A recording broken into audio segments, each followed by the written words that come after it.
I've been tracking Slenderman for nearly 10 years. Nothing but second-hand stories, blurry photos, and unsolved disappearances. Mostly children. No DNA, no blood, no solid clues. Only one thing keeps repeating. A tall, slender figure with a blank white face and insect-like, elongated limbs. People called me crazy. The police wouldn't open a case. The parents gradually accepted their children as permanently missing. But I know, something real is out there, and I have to find it. My investigation led me to a decaying wooden cabin, forgotten deep in the Black Hollow forest, the site of three brothers' disappearance in 1986. No one had set foot in the place since. The cabin stood frozen in time. Thick dust covered every object. Cobwebs choked the windows. But one thing gave me chills. A locked cabinet, and behind it, a hidden wall compartment. Inside I found a black wooden chest. Inside the chest were dozens of yellowed pages handwritten in red ink, trembling, chaotic script. On the first page, a single line. Before he was fair, he was a child. I read it. I shouldn't have. What I'm about to record here is neither science nor fiction. It's the confession of a cursed soul. A story that, if true, could redefine the boundaries between evil and pain.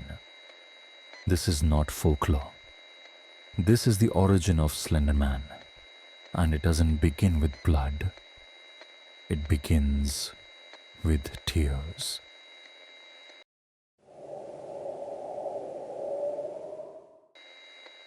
Diary. Entry number 2 began with a shaky scrawl, as if the writer's hand trembled or had forgotten how to write. I don't remember my name. I just remember I wasn't allowed to have one. The boy was born in a small village deep in the Pennsylvania woods on a stormy night. His mother fainted when she saw him, a tall, pale creature with a nearly featureless face. No eyes, no defined nose, just two sunken hollows, as if something had scooped them out. The attending doctor vomited on the spot. His father left 2 days later, after declaring the baby dead, even though he was alive. He grew up in the basement. No light, no name, no voices except the screams from above and the brutal thuds of violence. Every time he cried, he was beaten. Every time he called out, he was starved. Only one person dared to come down, his sister Emma, 5 years older, with eyes green as the summer woods. Emma would sneak him bread, milk, and tattered fairy tales. Her voice was lullaby-like when she read, "One day, you'll get out of here, and you'll have a name, a beautiful one." But dreams with happy endings rarely last. One winter night, the barn caught fire. Police blamed faulty wiring. No one saw Emma again. And a nameless child was blamed. He was dragged from the basement at midnight, his mother screaming like a lunatic. Villagers beat him in what felt like an exorcism. Blindfolded, bound, they threw him into a truck and took him to a place known only as Facility 13. No records, no names. No one looked at him like a person. Another diary entry read, "They made me look in the mirror every day. Said I had to learn to see myself. But how can I, when I have no eyes? How can I understand my face when each time I look, I see something different?" The years that followed were fragmented, as if the writer's memory had been shattered into pieces. He was kept in a windowless room, walls lined with cold metal. Each day, they injected him with colorless fluids. Each night, they left him alone with hundreds of hanging mirrors, cracked, warped, and distorted, reflecting a face that twisted in ways the human mind couldn't grasp. Sometimes he saw Emma in the mirrors, still smiling, still whispering, "You're almost ready for your name." But then the image melted into a thick black ink that filled the room, filled his mind. Over time, he forgot voices, forgot pain, forgot the name he never had. Only one feeling remained: abandonment. And a new voice began whispering inside, "They will never see you as human." At the end of that diary section was a crude charcoal sketch. A freakishly tall child, standing in a forest of mirrors, 4 limbs stretched like tree branches, faceless. Beneath it, a single line: "I was once human."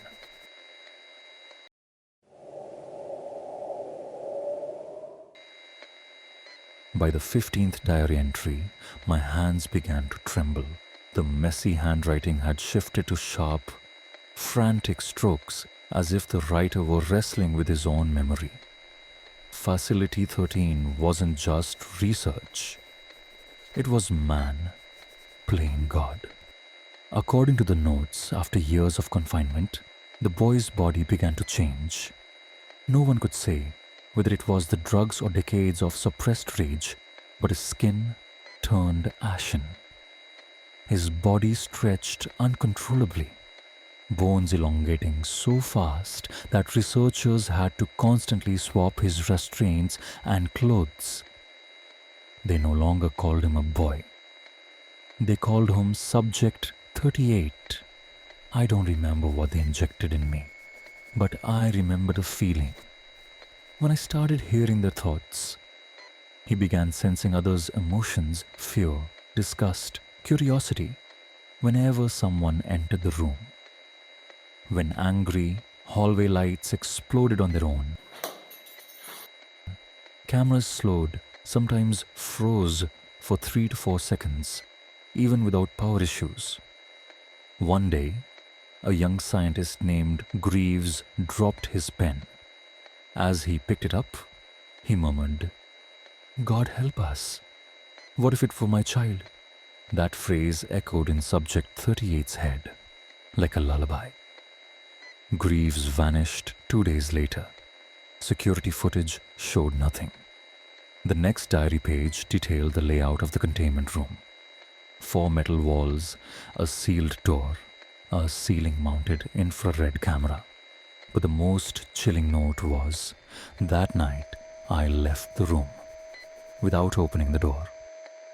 On a moonless night, he claimed to sink into the wall, his flesh blending into darkness, slipping through matter as if physics no longer applied. The next morning, staff found a large black scorch mark on the rear wall, and the entire east hallway had its paint and plaster peeled off, as if by heatless fire. From then on, he was no longer confined.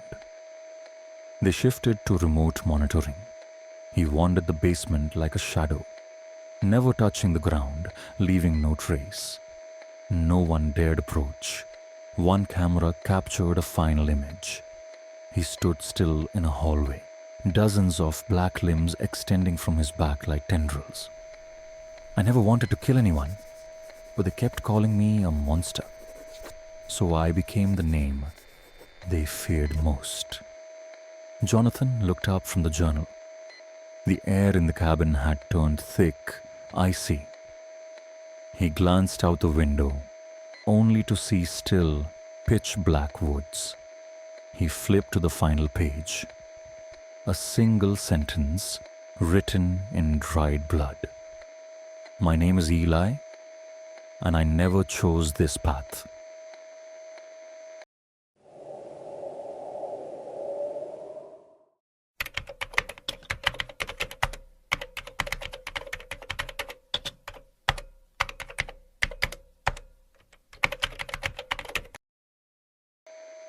No alarms, no explosions, no meteor strikes. Only a charred wasteland remained. Trees burned black by a fire, with no smoke. A decrypted classified file, believed to be from Dr. Marla Kent, lead scientist of Project 38, recorded the final hours inside the facility. Below is the excerpt. Log entry. Dr. Marla Kent. We miscalculated. 38 isn't a mutant, not a supernatural entity. He is the consequence of our own actions. On October 23rd, the research team attempted a final experiment. High-intensity gamma brainwave stimulation to awaken any remaining humanity in subject 38. But what emerged wasn't humanity. It was an abyss. Security footage from the 9 minutes before the incident. Minute 1, all lights in the facility go out, except those in room 38. Minute 2, the audio system glitches. A child's sobbing loops endlessly. Minute 3, the monitors display, "My name is Eli." No command was given. Minute 5, security staff experience nosebleeds and collapse. Some claw at their own eyes. Minute 7, lab windows crack in circular patterns. The mainframe burns from the inside. Minute 9, every image freezes. Only one final frame remains. A tall, faceless entity standing in the middle of the room, arms hanging limply as if waiting. Then, nothing. The facility vanished as though it never existed. We created a being no longer bound by form, space, or time. It doesn't kill. It teaches fear. And then, it lets them destroy themselves. Jonathan closed his eyes and took a long breath. Those records now aligned with scattered reports spanning over 30 years. Children vanishing in the woods, leaving no footprints. Cameras glitching when capturing a distant faceless figure. Repeating sounds, the cries of children, and a whispering question in victims' minds. "What's your name?" People called it folklore. But Jonathan knew it was memory. In one final document, Marla had written a single line by hand, like a confession. If Eli still had humanity, then Slender Man is where that humanity died.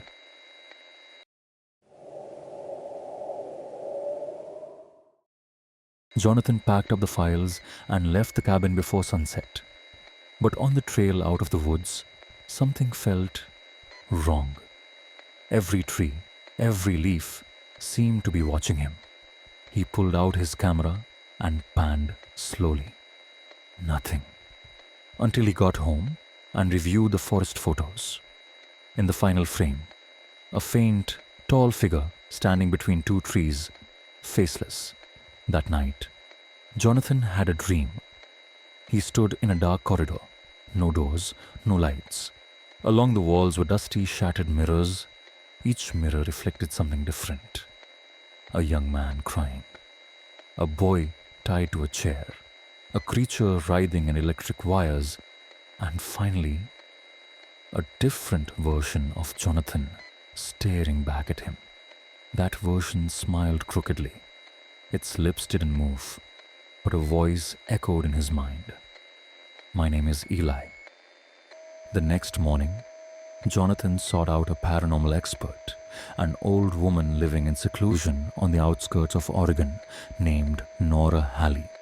She was once a neuroscientist, but retired after seeing things she shouldn't have. Jonathan told her everything. Nora wasn't surprised. She just sighed. "You think Slenderman is a creature? No, you're wrong. Eli was just the first shell." "You mean it can exist again? In different people?" "It's not it that persists. It's the idea. A kind of mimetic parasite. When a child is hurt too deeply, isolated for too long, desperate to be heard, but no one listens, it creates another self, one that doesn't cry, doesn't feel, doesn't remember. A new Eli, a new Slenderman." She pointed to the mirror behind Jonathan. "Have you ever felt like your reflection isn't entirely you?" That night, Jonathan tried something insane. He set up a camera in front of a mirror and interviewed himself like a patient with dissociative identity disorder. Everything was normal until minute 12, when Jonathan asked, "Who are you?" The answer didn't match his lips. "I am the leftover memory of Eli, of hundreds of other children. Every time someone looks into a mirror and hates what they see, I grow stronger." The camera fell. The screen turned black. Jonathan stood still. A single drop of blood slid down from his eye. But he didn't flinch, didn't cry, didn't react. He smiled and slowly turned to face the lens. "So, now you know. We don't need to find Eli. He's already here."